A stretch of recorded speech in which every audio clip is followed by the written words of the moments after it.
एक बस रास्ते से गुजर रही थी। बस के पैसेंजर्स नींद में थे। ड्राइवर जैसे तैसे नींद रोकते हुए बस चला रहा था, लेकिन बस की स्पीड फास्ट थी। तभी बस ड्राइवर ने देखा कि एक कार दूर रास्ते के किनारे बाईं तरफ खड़ी है और बचे हुए रास्ते से बस तेजी से नहीं गुजर सकती थी। ड्राइवर को गुस्सा आया क्योंकि उसे बस की स्पीड कम करनी पड़ी और अगले स्टॉप पर पहुंचने के लिए बस को देरी होने लगी थी। बस उस कार के पास से गुजर रही थी।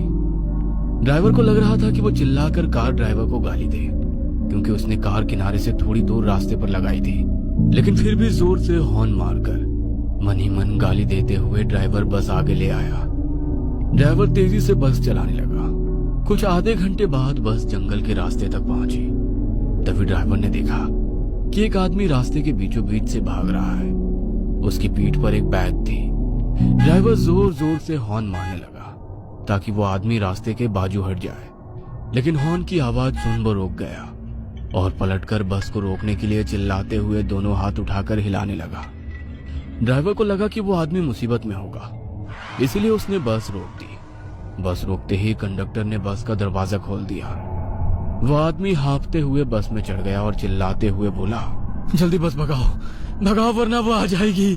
बस रुकने के कारण और उस आदमी के चिल्लाने के कारण पैसेंजर्स नींद से जाग गए। ड्राइवर उस आदमी की तरफ मुड़कर देख रहा था। तभी वो आदमी फिर से चिल्लाया, अरे भगाओ वरना वो सब लोगों को मार डालेगी। ये सुन ड्राइवर के साथ साथ बस के सभी लोग घबरा गए और बस ड्राइवर ने वहां से बस भगाई। क्या हुआ भाई साहब, आप इतने डरे हुए क्यों हो और आप किसके बारे में बात कर रहे हैं? कौन आएगी? उस आदमी ने अपनी पीठ से बैग निकालकर नीचे उसके पैर के पास रखी और कंडक्टर के बगल में बैठ गया। वह पसीने से लथपथ हो गया था। उसका शर्ट फटा हुआ था और उसके शरीर पर कुछ जख्म भी थे जिसमें से खून बह रहा था।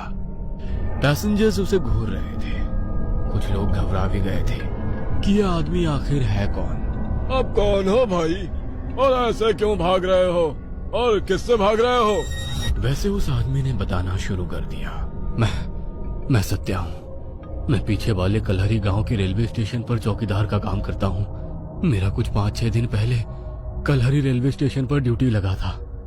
वैसे गांव छोटा होने के कारण स्टेशन भी छोटा था। वहां केवल एक ही प्लेटफॉर्म था। वहां के लोग रेलवे का कुछ बहुत कम ही इस्तेमाल करते थे, क्योंकि एक ट्रेन रात में 2 बजे आती है जो सीधे सोलापुर से होकर कन्याकुमारी की तरफ जाती है, और फिर वही ट्रेन दूसरे दिन सुबह 4 बजे वापस मुंबई की तरफ जाती है। दिन में बस 10-12 और कभी कभी तो